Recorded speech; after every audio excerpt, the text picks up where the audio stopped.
forget to hit the main recording button.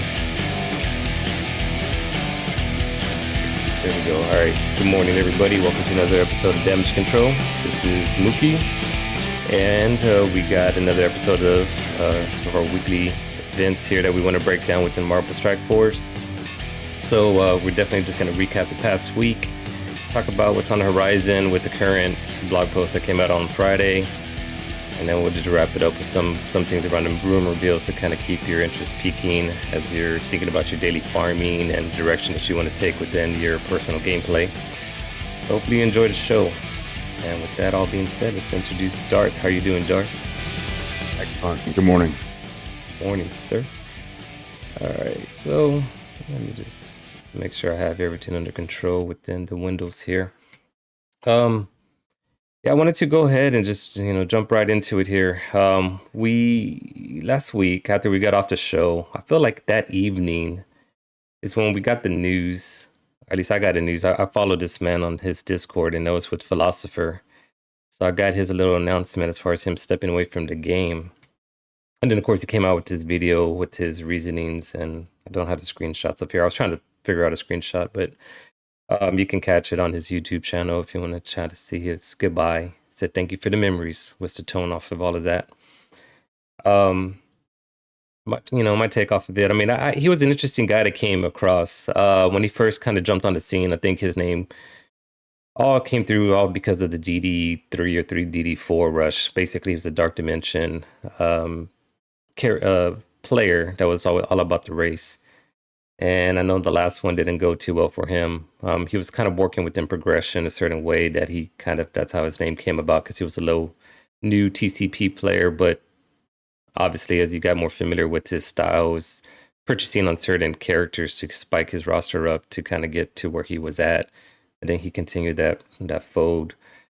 But I did like his content in the beginning. As far as the best one that I like was the stock watch. As far as looking into what characters on the horizon to kind of focus on that would be long term and be worth the investments.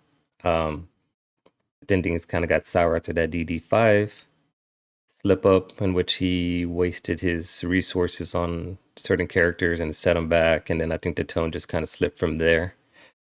But ultimately, he was a big fish amongst the community. And definitely some ways we'll miss him. I mean, I kind of liked his, and he's keeping his Discord channel. So as I started less and less, kind of when his tone got negative there, I stopped watching a lot of his videos.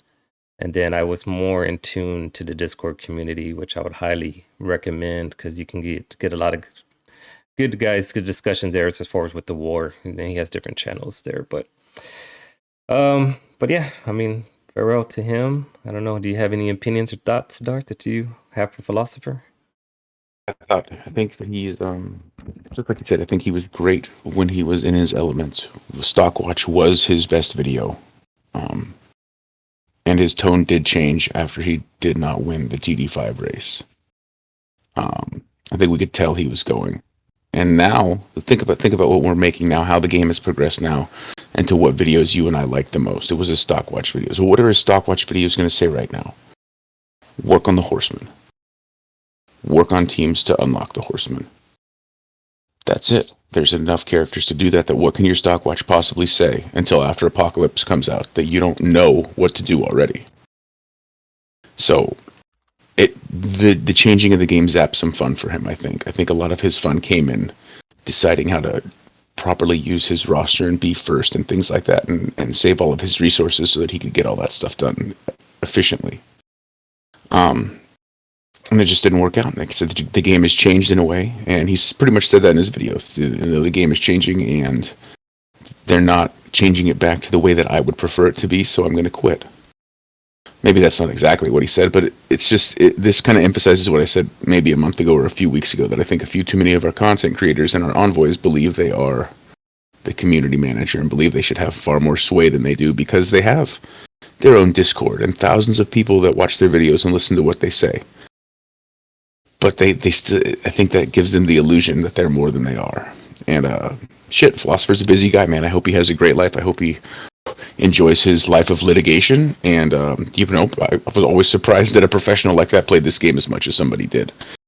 So No ill feelings towards him or anything like that. I think that it's just another one of these guys that thought they were a little more than they were.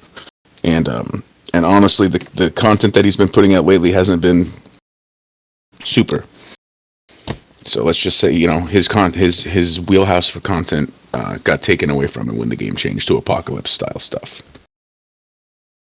Yep, yep. No, I agree. But yeah, so it's definitely a mixed bag there, depending on kind of take that you want to have within philosopher. Everybody's with their own opinions, but I agree. It's just like I think ultimately when I see the large content creators kind of leave, it is within the feelings of like they haven't been heard or something because they have more direct ties going on with Scopely and developers and all that kind of stuff, and it just kind of feels that they get bogged down as far as when things don't go their way. Whether it's I don't think it's I think they are truly believe it is for the community basis, but it is kind of trying to realize that they're not community managers and they shouldn't take some of the not listening too personal because Exactly. all right, but let's jump in. So that was the big. I mean, to me, that was a big part of last week. The this week, as we transition to the actual game here, is this particular event, the Power of Attorney one. This is the one. It seems like they're gonna have like weekly, milestone stuff that kind of go into each other within the game, and then also with the web store. And I'll try to take a peek on that one in a second as I get the browsers going.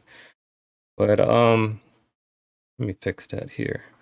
So what I guess for you, Darth, opinions off of it, man. How did you like collecting these briefcases?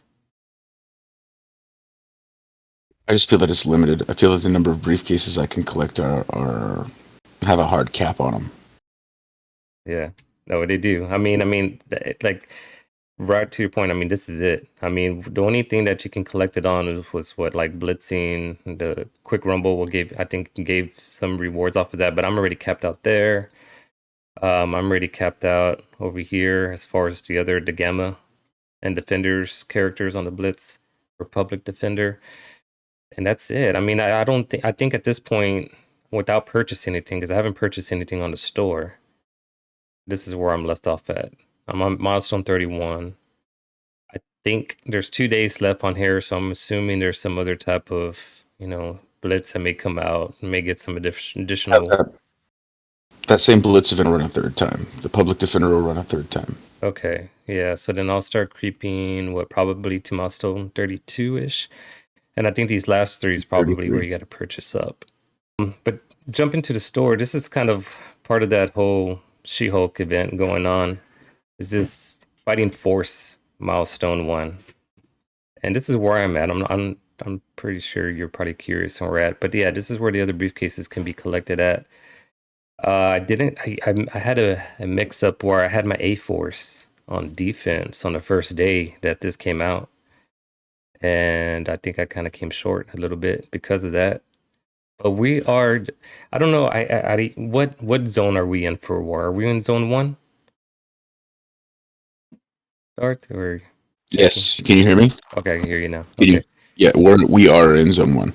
okay. So we have that advantage where we have 20 hours still throughout the like during war, and this event kind of mirrors each other where we still have time to collect a third go around as far as on the war milestone. Um, so I think I should be okay. I'm gonna go aggressive. I'm definitely gonna get like 10 attacks in or something like that. I think I was kind of calculating here what I need to do to fix, get the final briefcases there. So where were you at? I know you are you like on 19, milestone 19, I think. 18,400 points. So yeah, I'm about to collect milestone 20. I Oh, think I have one or two battles I'll have to do to collect it. okay, cool. But yeah, so that was all kind of part of this past week's event. It's all wrapping up here in 2 days. So for the hopefully I'll try to get this uploaded here on YouTube so that way it's as a reminder. This is also going on and try to collect that and just kind of take a look at your mouse. I mean the zone you're in, see if you have a few hours left for it or not. So that was another hot topic there as far as for some people that were in a different war zone don't have that advantage as far as trying to collect some more briefcases and collect some more Right. milestones. The people that start at noon, whoever's wars launch at noon, they're the people that have from noon. Excuse me. This is all Pacific time, so I guess it's 2 o'clock for you. So there's a zone that people start at that time, and then the new reset is 2 hours later. So those are the people that are going to have to hop on and get their attacks in quick. Yeah. Okay. So they got 2 hours. We got 20. Yeah, we'll have a bit more time. Yeah. Damn. Yep. Yep. All right. And the other milestone here to kind of hit up on is clicking the wrong button. This is coordinated one. I wanted your feeling off of it. I mean, I kind of, I don't think I talked about it on air recording last week, but I know I did mention it to you. I think it was while we're doing some Cosmic Crucible. And I knew that we weren't going to hit this completion just kind of looking at the pace. But I did not pay attention as far as on the scoring. I mean, is that something that you heard on some other content creators, some YouTubers that the I do milestone? remember. I do remember the first time it came out. I do believe that the ceiling for collecting the last milestone was 100,000 points, Okay. because it was easy enough for me to do math and look through and see that we were collecting our daily thing. And then they moved it up to like 120, and we still got it. And now they moved it up to 140. And as you can see, I'm afraid we're going to get we should get the The 19. 119. We're not going to get 20. Yeah. So I'll take responsibility for that, though. Nah. I mean, I I saw it. should I be, just I didn't say should be, anything. I mean, right, no. but I mean, as the leader, though, it is my responsibility to make sure that guys that don't watch YouTube like we do, that don't watch all the content creators like we do, that they're fully aware of exactly what's going on and what the alliance needs. So Yeah. um, It's I, I still, I still feel that maybe we wouldn't have made it, but I wouldn't feel so guilty if I had jumped on a little earlier and reminded guys that, hey, use some cores, refresh your stuff, which is kind of why I wrote in a note last night, that I'm sorry, but we'll try not to let this happen again, and I'll nag guys to do what they're supposed to do a little harder. Yeah, but that's kind of like a slippery slope sometimes because I know that we definitely are kind of a mixed bag of alliance where we got some aggressive style players and some others that aren't, meaning like free to play approach, and then some that are willing to kind of purchase some or use their cores, purchase more cores and so forth. But yeah, it's kind of I see what you're saying. It's more kind of just like at least acknowledge and be like, hey guys, so that way, because I think we have that weird balance, like where the aggressive people, and speaking for myself, like I don't mind pressing harder to help those that I know don't have the resources or gonna, they have a different style, and I respect it, and I want to help them out in return, knowing that I'm okay with using my course. I got course available because of some of the microtransactions I do and so forth. So I get what you're coming from. Yeah, that was, yeah, I don't know. I don't know. Maybe we had to push harder on war as far as to earn that little milestone 20 that we can collect. It's 53,000, but it is the hot item to start getting here as you're progressing your roster towards apocalypse. Speaking of, I'm kind of curious about your T4s. How are you getting and using them? Are you using them on your dark hole team? Are you using them on unlimited? Dude, I've been done with Darkhold and Unlimited for months. No, but I mean, like, you got them T4. You got them all the ISO Oh 4 yeah. up. Oh, ISO 4. Oh, I'm not that, not That's abilities. I'm I'm sorry. sorry. Yeah, my bad. They're all T4'd except for Scarlet Witch. Okay, so you got I'm those gonna do her four. last because yeah, those four are all four. Okay, I've been trying to work on this guy right here to get him on his fourth one, but of course, I think this final piece, as you hit the ISO 4 button, 415K. So those are all the big items right there that's starting to roll out on these milestone rewards. So Uh, I think I have enough to do a whole character now, saved up of the currency, but I want to wait for Red Hulk. I want to see at least when the patch comes on Wednesday. I want to see what the estimated time is for Red Hulk, so that I can take him right to 4 when he comes out. okay. Well, speaking of Red Hulk, did something here. It's a good little segue here. Let me and this kind of came through. So this video was on the Marvel Strike Force YouTube page. It's their little intro to Red Hulk because we're gonna jump onto the blog post here. They definitely are talking about that. I think they unleashed all the 5 characters they're gonna bring up on this new patch. But we talked about the Tango Web last week, and this week we got Mr. Negative. So Mr. Negative is very interesting. Um, Darth and I, we don't jump into the whole details of the kit, but mainly we just kind of look at things of like preparation. Okay, what do we got to do? Like, is this going to be a new character or a new team that we got to start focusing within our farming? I mean, that's just kind of how we look into these blogs. So to summarize this guy right here, he's going to be a war character. I mean, it's all offensive wars. What you're going to see of all the traits there on the abilities, it's all war offense. This guy does this on war offense. He does that on war offense. His team does this. And he's summoning. And when I read the kid into it, it feels like he's like a Hela 2.0 ish. Because I'm not sure how deep you looked into the kit yet, Darth, but it really caught my attention that on his passive, he's going to be summoning these inner demons.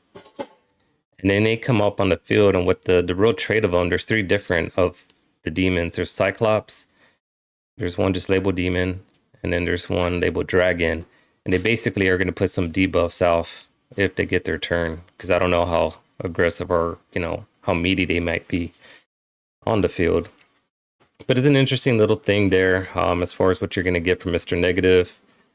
Trying to think if there was something else of interest. Anything else that you may have seen? I mean, he flips positive effects on his basic hit.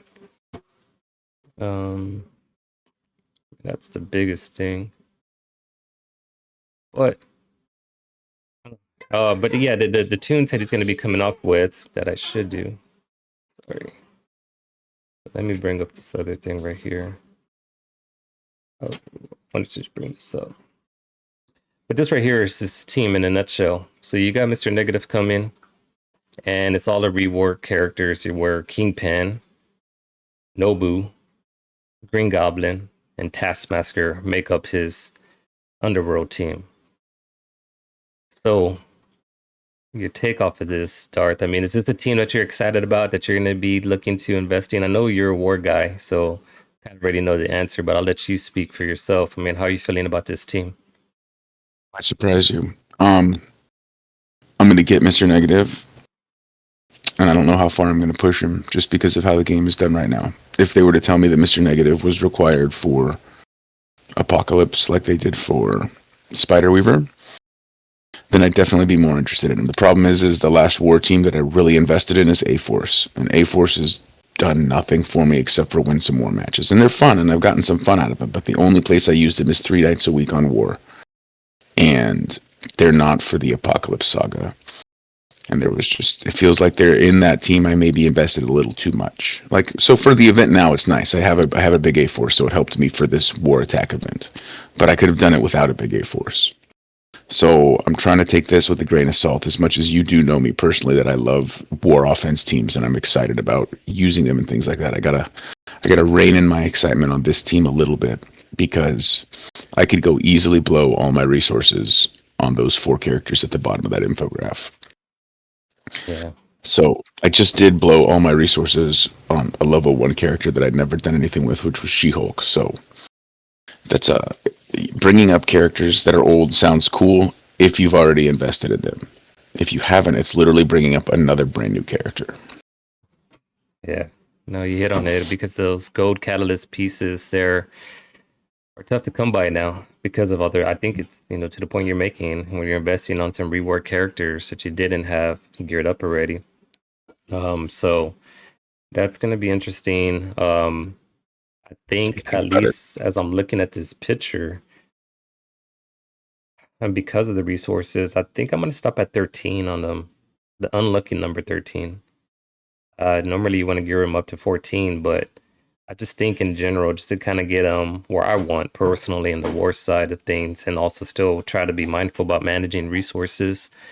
That's just kind of where my line in the sand is right there. I'm gonna double check and just kind of see where things are at with Kingpin. I know for a fact my Kingpin is not geared up. Same with Nobu and Green Goblin. Your But Taskmaster is probably it. And what's your Taskmaster? Probably 70 and 13, maybe 75 and 14. yeah, that's interesting. But we'll see. I mean, we'll follow up on the next week. I mean, that's kind of what's on the horizon as far as on how we're going to be start. What do we do? What do we invest in? And that's kind of just looking at it on paper. That's kind of the direction I'm going with that team. All right, but but that was the big half of the news. And I think the second part of this whole blog post here is just talking about the upcoming events in which you got Braun now, and he's gonna start, becoming the next, feature character as far as getting some shards through his milestones. And what's interesting about the milestone, it's 6 days that starts on Wednesday. So it's there on September 14th at 2 p.m., which is their new, set, I guess their new time on certain type of events. Um, but it's mainly within what caught me besides the milestone. There's another web milestone that you got to be mindful. So you're going to be blitzing your way as far as earning points on the web milestone. The basic one over here, as far as the one that's in the game, is all about spending your campaign energy and earning alliance credits again. We had that maybe 2 weeks ago where you're earning alliance credits to get some points. Same thing's going to happen here with Braun. But then the third part is right here is that he has an event store coming through. And I like these events in the past, but I kind of look at it with a little slight eye a little bit because they kind of talk about the following items that you could spend your currency on. And they hit these 4 bullet points, and this one right here was the one that came through that you can get some character shards, and that's all about the Ravager Wave 1 for the Hero as Guardians. But I didn't see anything as far as for Braun himself. So do you think it's going to stay that course? Do you think they're going to surprise us and have him available to No, purchase? No? no, no. We talked about it a little bit off air, but like the Lady Deathstrike event or the events that originally or had this store and at the event store, they had character shards, and then like when they went and did, I think the Icarus event was the last one to have shards, and then they did another store, and all of a sudden they yanked. I think it was the Magic event, maybe, and they yanked the shards from it. Yeah. And they gave us, but what they gave us was a bunch of teal gear, and at that time we were all pushing really hard to enter and to get characters into DD5. So I remember at the time not being too let down by it because the gear that was in the store was not readily available anywhere else. So the only thing that's not readily available anywhere else are going to be some Hero as Guardian shards. Well, Yeah, orange I'm gear looking at it. parts. They're putting orange gear. They're not putting Calidus unless it's, I don't know. So it's interesting on what's going on with that orange Catalyst and farming for the health packs. It's what I do on my daily farm now. But yeah, so that's what's going on. It's yeah, I doubt I'm with you. I don't think they're gonna surprise us with an Infinity his shards because they already were steering away from that on the past events.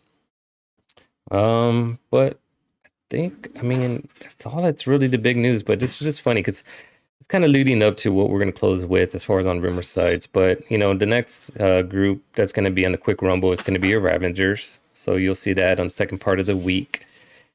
And then they talk about where you're going to get some Valkyrie shards and where you can get your Mighty Thor shards through the Mojo Mayhem and Strike Pass. And of course, the character availability is that Echo is going to become available in the War Store on Wednesday, which I don't know if that was supposed to be last week's news or not, but there's the second Wednesday of the month, I guess. Whatever.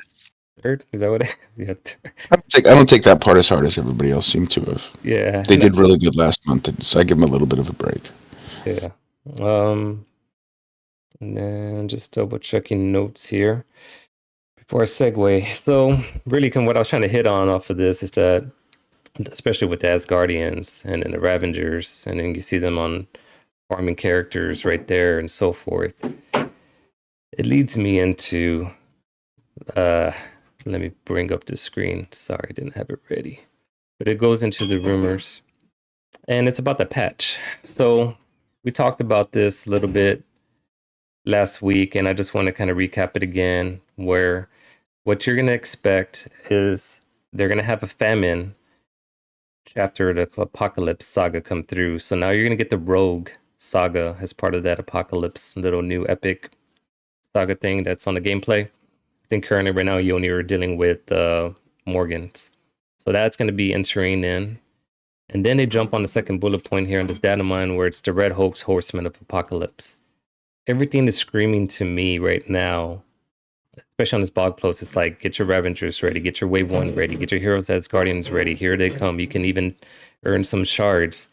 I believe that they're skipping over the famine, the rogue event, the rogue scourge. I mean, what do you feel, Darth? Do you think is that starting to kind of creep up, or do you Can't, believe?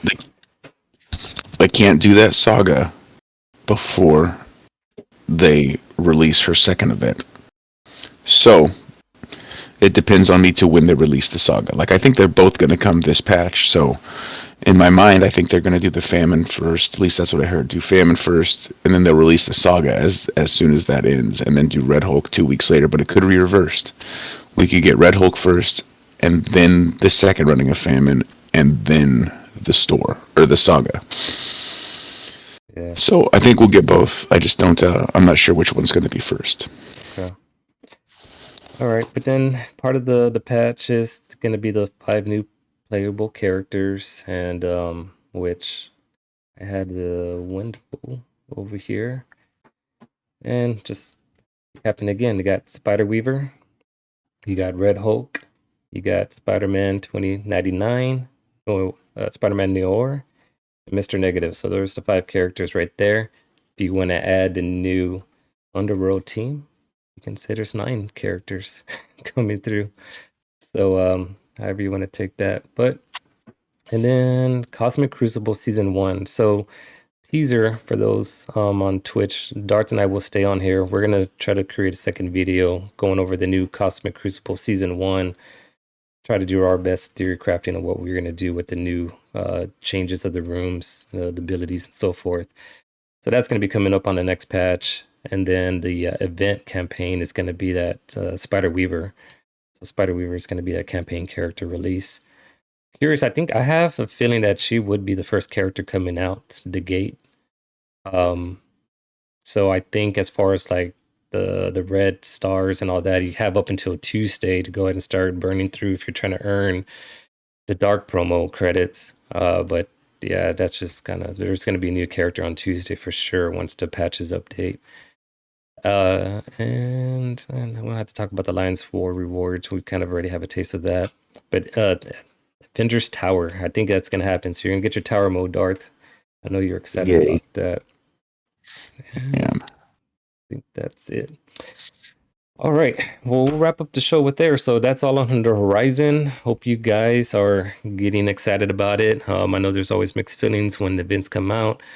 And go with the same tone. It's all up to you on how you want to play. When I start, micro managing the bugs that happens and relay it up, do that. It helps me get some free resources on my inbox. So I like it all.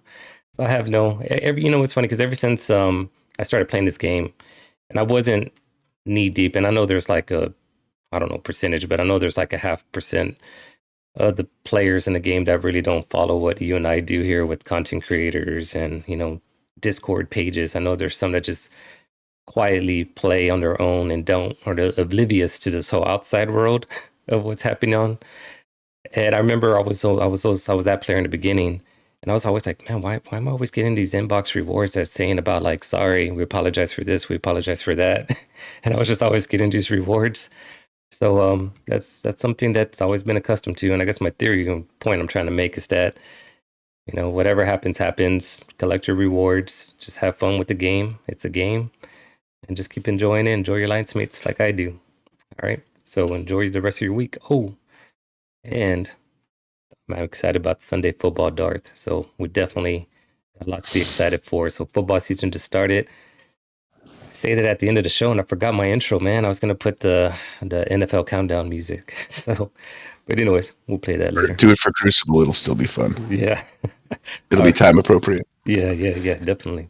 All right. Well, enjoy your week, and we'll catch y'all next Sunday for another episode of Damage Control. All right. Bye bye.